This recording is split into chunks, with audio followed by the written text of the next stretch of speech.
Well, good afternoon, folks. It's Tuesday, the day I've just finished reading your session one assignments and giving you some feedback, which I put into the course mail, and hopefully you've received that by now and had a chance to look at it. I would also like to take the opportunity to spend a couple of minutes sharing some of my thoughts with you about what I learned from reading your thoughts. So, this is not meant to be an exhaustive feedback about everybody's postings. It's not meant to be a critique. It's merely some highlights, some questions, some considerations that I picked up from reflecting on the work that you've done. So I've organized these into four categories. The first one is our course itself. Second is some of your personal reflections about how the content has influenced you. The third point is about decision-making itself in schools, and the fourth is applying ethical paradigms. So I'm going to go through these points quickly without a lot of analysis, but what I'd like you to think about if you're following along with me is pick out a couple of these questions and see how you would address it or some of the points and how you would respond.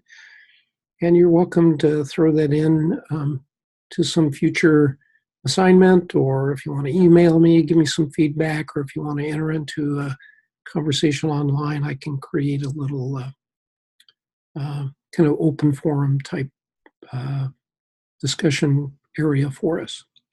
So on the course itself, one of the things I'd like to say, and I've said it in emails to you already, is the 6-week nature of this online course is pretty problematic if you ask me. Generally, when I teach online, we have 15 or 16 weeks. There's plenty of time to kind of ramp up, to prepare ourselves, to read one another's work, to respond to that. And frankly, there just isn't time to do that in a 6-week course. So I know we're at a very fast pace. I've had to do some alteration of what my personal expectations are, and I hope that you'll hang in there and do the best you can at keeping pace and not getting too stressed out about not being able to read everything that other people have posted and responding to everything. That's okay. I would encourage you, though, if you are taking the time to read some of your colleagues' work, go ahead and let them know, even if it's just a, hey, I read what you wrote, and I encourage you to monitor your own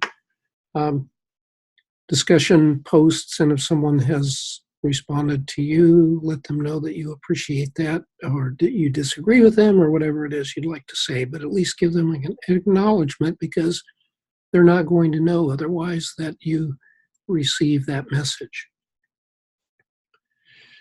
One of the things I thought about as I was reading your assignments was, how do you suppose the ethical paradigms get played out in our course? That is, what if you applied each of those four paradigms to the structures and the processes and the interactions and the outcomes of the course?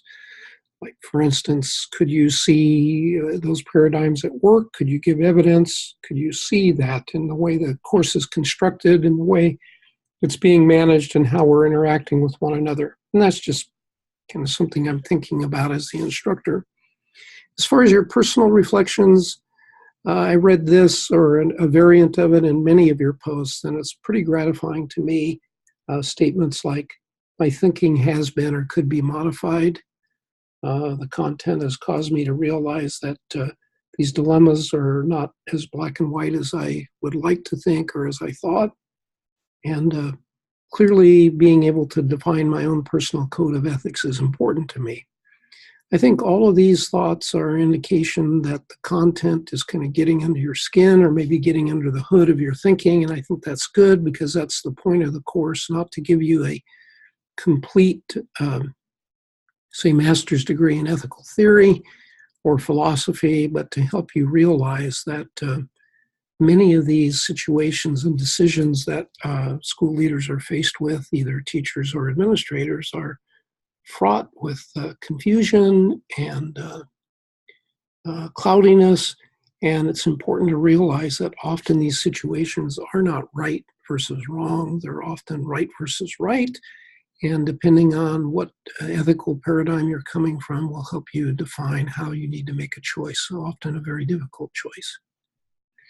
And that leads to the third category of kind of statements or points and questions, which is decision-making itself.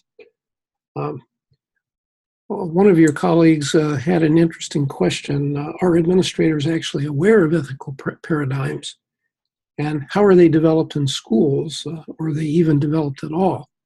In other words, are people just kind of operating from an ad hoc, what feels good, do it, or this is what we've always done point of view, or are they actually considering these ethical paradigms, these philosophies of decision-making and leadership, and how they would actually play out when actual people are involved and actual decisions need to be made?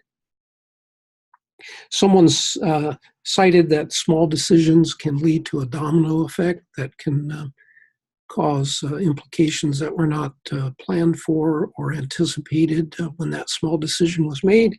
And I think that's certainly true. And thinking about the consequences of decisions is really important before the decision's actually being made.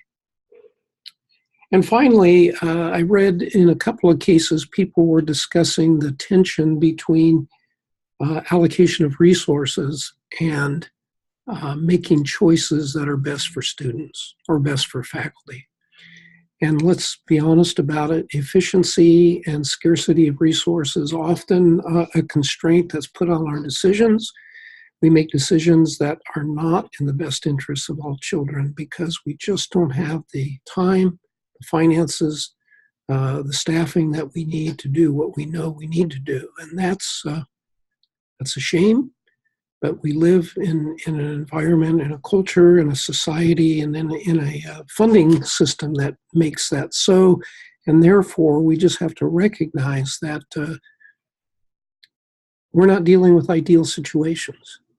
And because we're not, and because we do have a scarcity of resource, this makes our decisions even more important, and I believe requires us to go back to basic principles about what we really believe is necessary and fair and appropriate when we're working with children especially.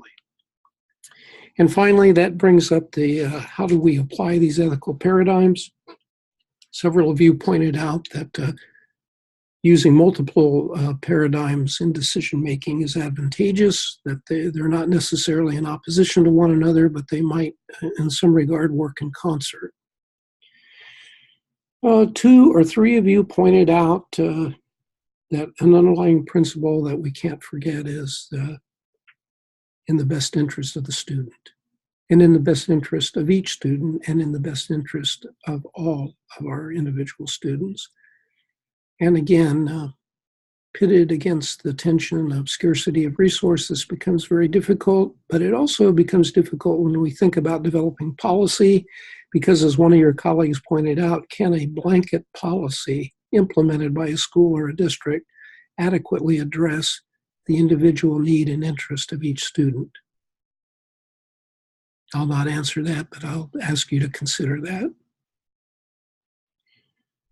Someone pointed out that consideration and decision-making, as far as our ethics go, you have to take the community into consideration. So it's not just policy, it's not just resource, it's not just student and faculty, but it's also the community. As far as critique goes, I found a couple of your statements about the ethic critique pretty interesting. Some questions were raised. When does the letter of the law itself become an infringement of equity, justice, and fairness? And we know that in times that's true. One might argue that in this day and age, we're starting to realize limitations of law and the need to go beyond it, or to even at times interpret it in a way that's in the best interest of kids and maybe not in the best interest of others who are in power. For as someone pointed out, who does make the laws and who benefits from them? Who has the power? And what about those people that don't have a voice? How are they represented in the law? And finally, I think about this a lot as a professor, as a teacher, as a colleague, the role of relationships and how an ethic of care is a foundation for me to consider what my responsibility and my choices are in regards to the people I work with, my students, my colleagues, people in my community. And if I really want to have a relationship with them, it requires something of me, and it's costly. But I believe, as at least one of you did in your statement about the ethic of care, that the payoff for having caring relationships with the students in your class is that there's going to be more productivity, and this can make a big difference in student success. So, speaking of success, I'm pleased with the work you've done so far. It's a task to read the assignments and respond to them, but it's a good task, and I'm enjoying the work so far, and I look forward to more. So take care. Goodbye.